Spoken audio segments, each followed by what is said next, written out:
ফাগুনে দক্ষিণা হাওয়া বইছে গাজীপুরের মহাসড়কের ৪ কিলোমিটার জুড়ে। ফুলের এই সমারোহ আকৃষ্ট করছে যাত্রীদেরকে। কেউ কেউ গাড়ি দাঁড় করিয়েও তুলছেন ছবি।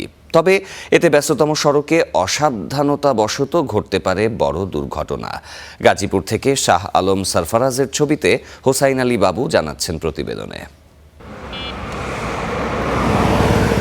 ঢাকা ময়মনসিংহ মহাসড়কে যানবাহনের গতি রুখে দিচ্ছে নীলকাঞ্চন, কামিনী, কৃষ্ণচূড়া, রাধাচূড়া সহ অগ্নিশ্বরের আভা।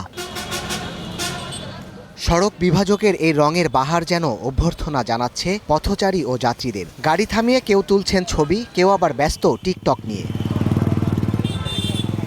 তবে এতে ব্যস্ততম এই সড়কে বড় দুর্ঘটনার ঝুঁকিও দেখছেন অনেকে। চাইছেন প্রশাসনের নজরদারি। মহাসড়কে এত সুন্দর ফুল ফুটছে, এই জন্য সবাই ছবি তুলতে আসছে। তো আমিও এরকম আমার ফ্রেন্ড সার্কেল নিয়ে এই জন্য আসছি। ফার্স্ট টাইম আসলাম, তো আসার পর এই যে মানুষের এত ভিড় উপচে পড়া জাস্ট এই ফুলের জন্য, আসলে আমার কাছে মনে হয় অনেক বিপজ্জনক। 4 লেনের রাস্তা, এই পাশে 2 লেন, ওই পাশে 2 লেন। এই পাশে 2 লেনের মধ্যে প্রায় 1 লেন আপনার ভরে গেছে। একদম মানুষ যে আপনি দেখেন পিছনে 1 লেন প্রায় ভরে গেছে। একটা ট্রাফিক পুলিশ বা এই মোটরসাইকেলগুলো যেখানে আছে, এটা যদি একটা নির্দিষ্ট জায়গায় বা রাস্তা থেকে নিচের অংশে যদি এগুলোকে পার্কিং করা হয়, তাহলে অন্ততপক্ষে মানুষ প্রকৃতিটাকে উপভোগ করলো, দুর্ঘটনা থেকে এড়িয়ে চললো। এদিকে সড়ক বিভাজকের গাছ শুধু সৌন্দর্য নয়, পরিবেশের ভারসাম্যও রক্ষা করে বলে জানাচ্ছেন সিটি প্রশাসক। আমরা উদ্যোগ গ্রহণ করেছি।